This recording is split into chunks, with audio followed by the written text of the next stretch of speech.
to continue from the Topeka Daily Capital, Topeka, Kansas. The center of Lenox is a small hotel, not grand at all, except for the table, which is exquisite.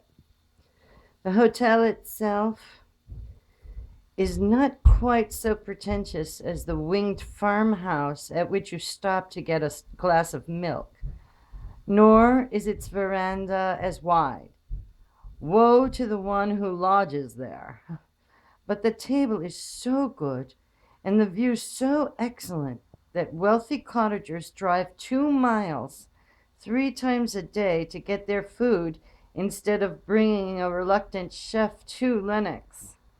Opposite the hotel is the post office, and lying across its beautiful and lying across is beautiful little Trinity, which Adele Sloan was married, and the gallery of which was entirely filled with Harvard students, her husband's classmates.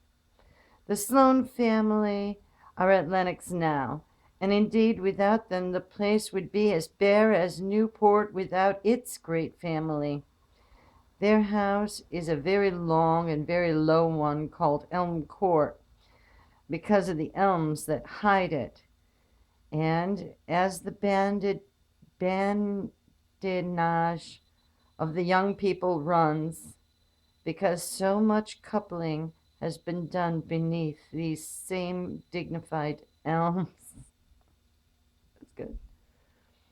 The two cottages of the Gebhard family are just being occupied. One, the cottage of Mr. Gebhard, is near Little Trinity.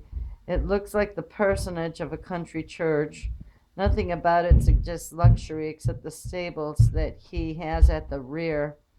These are spacious, and one does not wonder at hearing that Mr.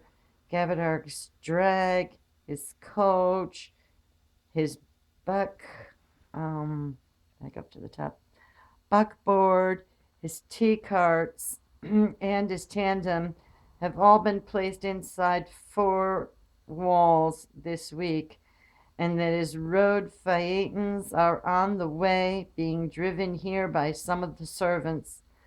It says smallest woman of the 400.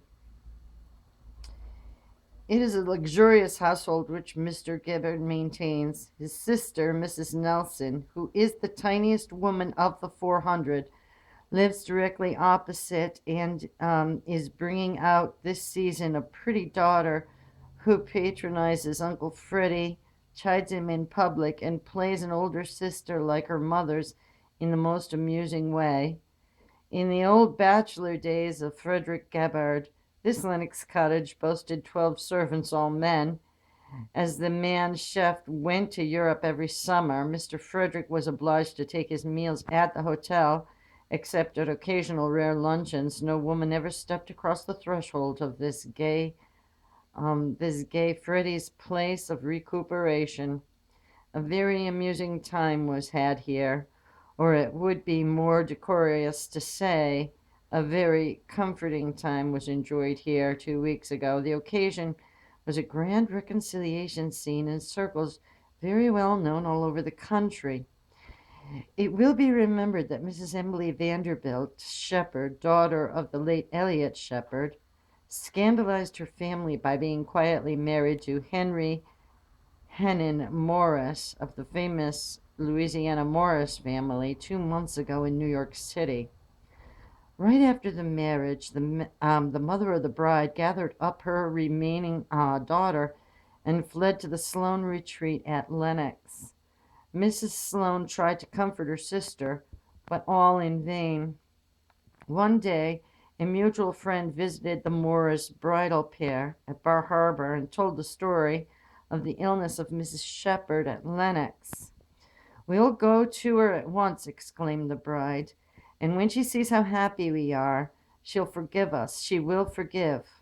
Up to Lenox they traveled, and crept in under the elms at dusk to break in upon the weeping but stubborn mother as she was breaking her toast in her invalid's apartment.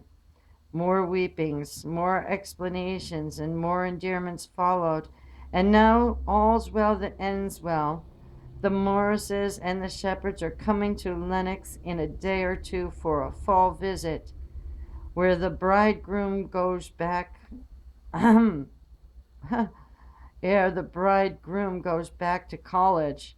Lenox society is terribly exercised over the bicycle. It is unanimously agreed that the whole of the Newport, Bar Harbor, and Narragansett summer colonies are to September here, but what will become of the bicycles? Oh my goodness, now another article on bicycles.